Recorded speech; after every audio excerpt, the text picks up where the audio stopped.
konsepnya dan sebagainya yang berangkat dari dua hal, yaitu gradien garis singgung dan satu lagi apa?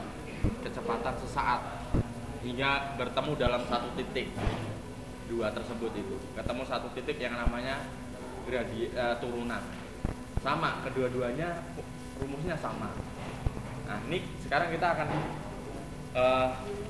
menjelaskan lebih detail apa itu tentang turunan dan sebagainya.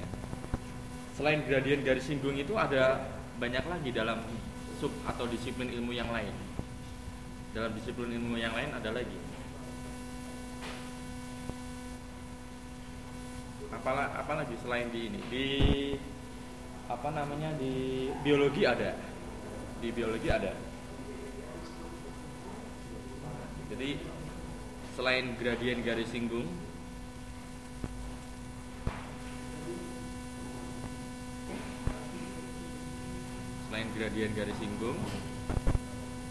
dan kecepatan sesaat, ada lagi manifestasi atau perwujudan dari turunan.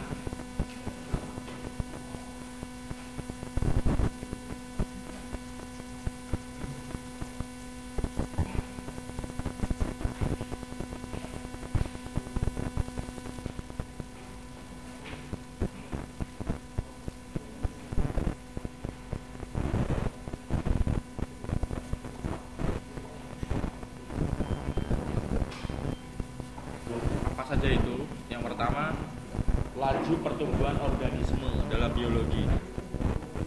Laju pertumbuhan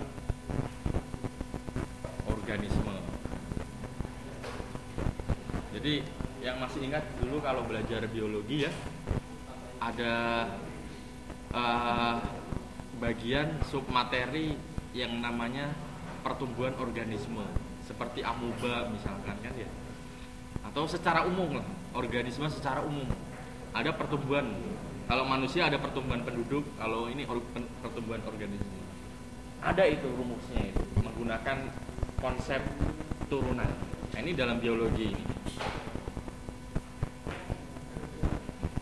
Ini mau nggak mau ya juga harus mempelajari turunan untuk supaya tahu laju pertumbuhan organisme, harus pakai turunan. Selain itu ada lagi, dalam ekonomi pun ada, yaitu keuntungan marginal. Itu sebabnya di ekonomi kelas 1 dan semester 1 dan semester 2 ada mata kuliah kalkulus. Sama ya. Sekarang di ekonomi yang di sana itu ada mata kuliah kalkulus 2. Kalkulus 1 ada juga. Ya, karena harus ini nih, berhubungan nanti dengan keuntungan marginal dan sebagainya. Makanya ekonomi itu kadang-kadang bisa dikatakan semi eksak ya, antara eksakta dan non eksak gitu kan. Dan di sana juga ada perhitungan-perhitungannya kan. Itu juga eksak kan. Tapi ada juga yang argumen-argumen secara opini kan banyak juga. Non eksak. Ya kalau yang sosial dan sebagainya itu murni non eksak ya. Keuntungan marginal ini ekonomi ini.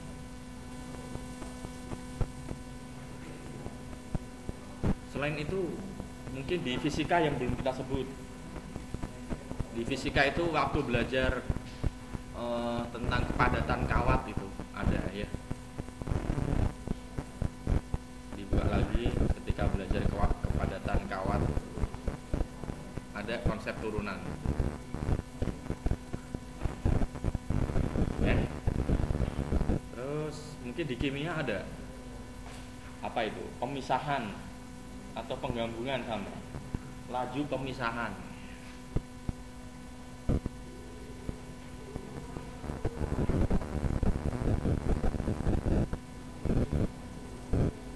Nah, ternyata konsep turunan ini juga dipakai dalam disiplin ilmu yang lain, bukan cuma di teknik mesin saja. Bahkan kalau kita sebutkan satu-satu, setiap mata kuliah yang ada di mesin, entah itu termodinamika, entah itu mekanika fluida, entah itu perpindahan panas, semua tentang turunan. Dan satu lagi integral. Ya jangan kaget, nanti isinya ya itu aja. Mungkin lebih dari 20, banyak lah kalau kita sebutkan ya. Ini hanya sebagian kecil saja. Di ekonomi pun ini juga sebagian kecil saja ya. Masih banyak yang lain. Kalau hanya untuk belajar turunan, kalau hanya untuk menghitung keuntungan marginal ya mungkin sangat sedikit lah. Tapi masih banyak lagi. Ini hanya contoh saja. Di ekonomi salah satunya keuntungan marginal. Di biologi juga salah satunya laju pertumbuhan organisme. Sebenarnya masih ada lagi, masih banyak. Oke, sekarang kita definisikan ya. Berdasarkan kemarin berangkat dari 2 hal itu tadi. Jadi definisinya turunan apa?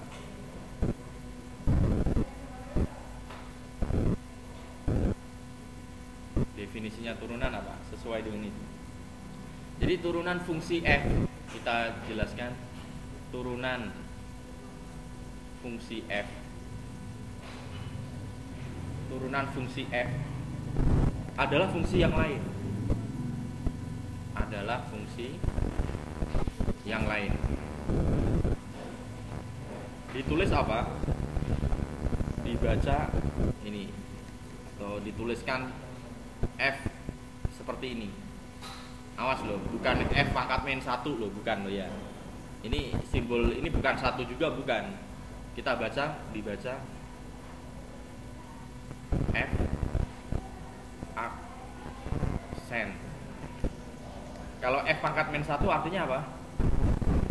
Inverse. Kita pun belum diajarkan inverse. Dibaca f aksen. Ini menunjukkan turunan ya. Yang nilainya pada sembarang bilangan C. Yang nilainya pada sembarang bilangan C.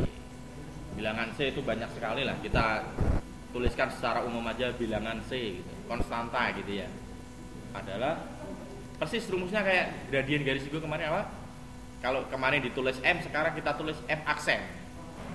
Berarti M itu kemarin ya tidak lain juga F aksen sama ya. F aksen sama dengan limit mendekati 0 dalam kurung apa kemarin? F terus C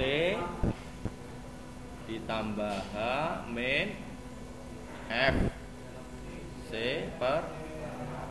Nah, ini rumusnya. Dengan catatan masih kurang lengkap. Asalkan limitnya, limit ini kenapa kok harus dikasih keterangan limit ini ada? Ya karena limit ada yang tidak ada. Ya kan? Bila mana limit itu dikatakan tidak ada, kan ada kan kemarin ya? Limitnya tidak ada gitu. Dikatakan apa? Jika kan hasilnya kan mungkin 7/0 gitu kan ya, 10/0 gitu. Tapi kalau hasilnya 0/0 itu masih bisa diuraikan, masih bisa. Kita nggak mengatakan hasilnya 0/0 terus 0 gitu, salah ya. Kebanyakan limit ya harus kebanyakan soal-soal limit hasilnya 0/0 gitu ya. Kalau bentuknya hasil bagi ya. Kalau bukan hasil bagi ya terserah, misalkan hasilnya 5 cukup hasilnya 5. Tapi kalau bentuknya hasil bagi itu apa per apa itu nggak boleh terus nilainya 0/0 langsung ditulis 0 gitu, salah ya.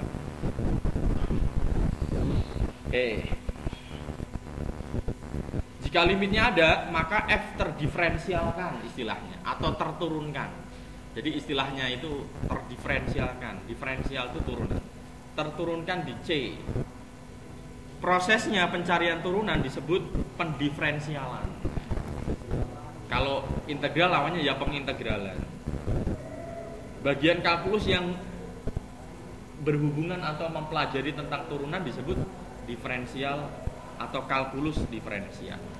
Itu ya. Itu contoh-contohnya. Oke, sekarang kita contoh-contoh, berikan contoh-contoh.